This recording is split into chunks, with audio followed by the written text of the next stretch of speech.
Welcome back, everyone. It's Charlie. We got a first look at Mark Ruffalo Hulk on the set of Spider-Man Brand New Day in a brand new scene, so we'll break it all down. Brand new looks at Sadie's sink, confirming some details about her character, also helping debunk some theories about who she's not playing too. We also got a first look at Michael Mando's Scorpion for the first time since Spider-Man Homecoming in that post-credit scene. So if you're brand new to the channel, there's a bunch of stuff coming up. Be sure to subscribe to get everything. While I was in the middle of making this, Mark Ruffalo also literally started talking about what's happening with the Hulk solo movie at Marvel Studios behind the scenes, so I'll include that later in the video too. Starting with the big stuff first to make all the Hulk puns possible, so there's a first look at Mark Ruffalo in post-Hulk form after he's come back down to Banner, being taken away in an ambulance of all things. People wondering, why would Bruce Banner need an ambulance if he has Gamma Hulk powers? Normally they would heal any kind of damage to his body. What it seems like is going on based on this scene is that it's happening after the Hulk has been on a rampage and Peter Parker's Spider-Man has gotten him to change back into Banner form, and that's why he actually needs to go to a hospital.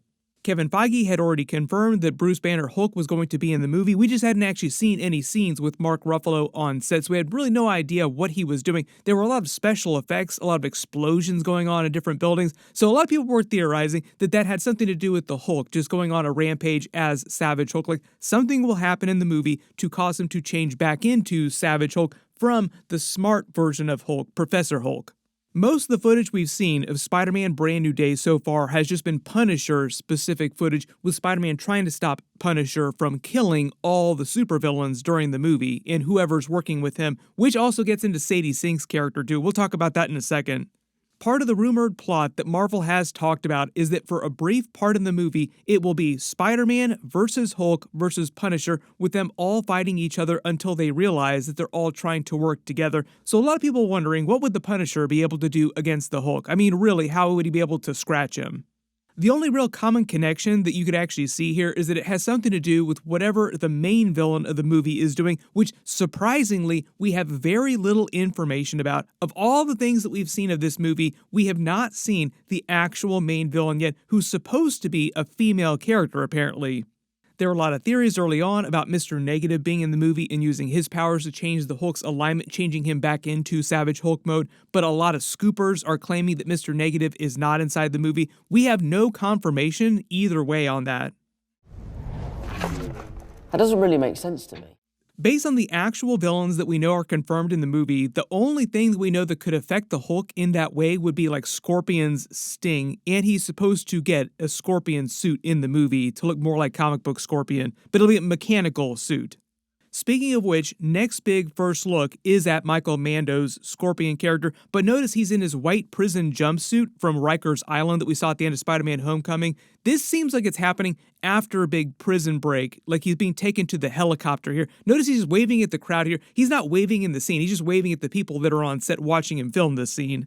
What it seems like is going on here is that the main villain of the movie probably has something to do with him escaping from prison, and they're just aiding in that for at least as an early scene with his character just getting out of prison.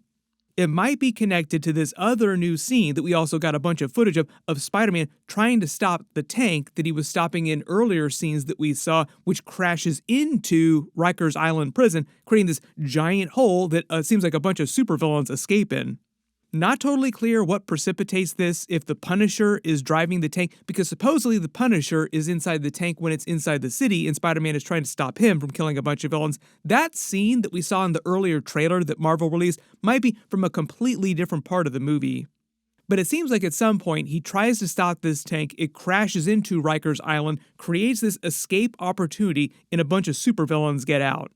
It is also totally possible that the main villain of the movie has something to do with causing this to happen.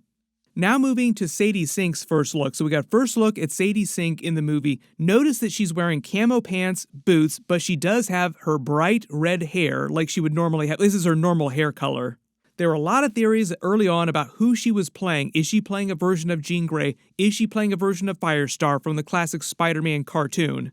Is she playing a multiverse version of Mayday Parker, the daughter of Tobey Maguire's Spider-Man? Based on the fact that she's wearing the camo pants, the boots, more militaristic outfit, and Punisher is supposed to be entering the movie with a female character helping him, it's more likely that she's actually playing a Punisher character and she is that female person that's helping him during the movie. Based on that, she actually looks just like Rachel Cole from the comics, who is a Punisher character from Punisher Volume 9, Number 1 in August 2011. She's a former Marine lieutenant who was getting married to Surgeon Daniel Alves when a gang war erupted, resulting in the deaths of 29 people at the wedding reception, including her new husband, causing her to go on a revenge tear, basically teaming up with the Punisher, like you even see her wearing the Punisher skull logo. Notice in all the Sadie Sink photos, she's also wearing a black shirt. I don't think that she has the Punisher logo on, but you have to imagine that she might be the Rachel Alves character, and they're just changing her backstory for the MCU, and she will also be on a revenge tear, and that's why she's teamed up with the Punisher. Early theories, somebody in the movie close to her died as a result of these villains that the Punisher is trying to chase down and kill, and Spider-Man is trying to stop them from killing all the villains. Based on all the evidence we have so far, she might just wind up being a darker parallel for Spider-Man's emotional arc in the movie, somebody who did give in to the Punisher's belief systems going hardcore, driven by her tragic backstory, as opposed to Spider-Man, who's struggling not to go dark and start killing villains, because a big part of the movie is that Spider-Man is slowly being driven darker by Punisher's influence. That's the big challenge in the movie, is that he's trying to stick to his beliefs that you should not kill your villains. They also might use this to call back to some of the Aunt May arc from Spider-Man No Way Home. The idea that if he had killed Green Goblin, he might not have been able to kill Aunt May. Basically, the idea that Spider-Man is slowly going darker and darker through this new trilogy of Spider-Man movies, Spider-Man 4, 5, and 6. The whole idea of a symbiote saga is that Spider-Man goes very, very dark, too dark, until he rejects the symbiote. We have not seen any evidence that he's actually going to be wearing the symbiote during this movie, though. I'm kind of hoping that they hold off on that until Avengers Secret Wars. Then they just save an actual symbiote arc for Spider-Man 5 and 6 after Secret Wars at some point, just so they can save some of the symbiote Easter eggs for the way he got it during the original 1980s Secret Wars, the alien costume, when it was known in those comics. Everybody let me know in the comments, though, just based on Sadie Sink's appearance here, the fact that she seems like a more militaristic character, more ground-level character, do you think she's actually playing this Punisher-adjacent character, Rachel Cole, or somebody similar to that with a similar type of backstory? This would definitely mean that she's not going to be like a much bigger X-Men character. Like a lot of people were theorizing maybe Jean Grey, who's like one of the biggest X-Men characters because of the whole Phoenix arc. There are a lot of big ground-level characters inside the MCU, but also the Rachel Cole character doesn't feel like she would turn into like a massive, massive character. So this also might mean that Sadie Sink's character might not turn into like a much bigger character in future other Marvel movies or like go on to other Marvel things. But if she's going to be a ground-level character, much more likely that she could come back in the TV shows. But we will see about that. What it seems like is happening with the Hulk in the movie, though, is that they're actually just setting him up for Avengers Doomsday and Avengers Secret Wars, and they want him back in Savage Hulk mode during those movies for some reason. It'll have something to do with the events of Spider-Man Brand New Day and whatever this villain is doing. Mark Ruffalo recently just did a completely separate interview about a solo Hulk movie, claiming that he thinks that the deal with Universal to actually get the rights back to Marvel so they can actually do a solo Hulk movie will never happen.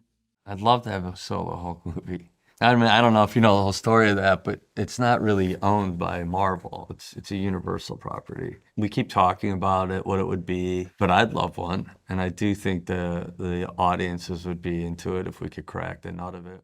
The whole reason why Marvel Studios and Disney haven't released a solo Hulk movie since The Incredible Hulk with Edward Norton is because Universal still holds the distribution rights to a solo Hulk movie, and Disney can't release one without giving them a large portion of the profits and portion of control over the movie, which they don't want to do, like Kevin Feige doesn't want to do.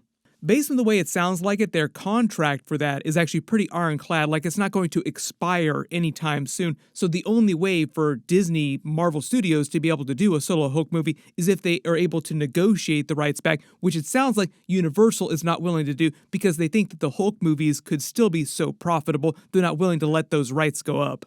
Thus, they have been at an impasse since the Incredible Hulk movie happened. Originally, there was supposed to be an Incredible Hulk trilogy until they pivoted to Mark Ruffalo, and then Disney decided that it didn't want to make movies with Universal anymore. Like, no, we want to do our own thing. We don't want to actually have to partner up with some other studio who has too much control over the movie. This is why they've tried to do Hulk movies just broken up into chunks in other big Avengers movies and other people's movies, like Thor Ragnarok, for example. They can do Hulk movies just as long as they don't put Hulk in the title and he isn't like the only major character.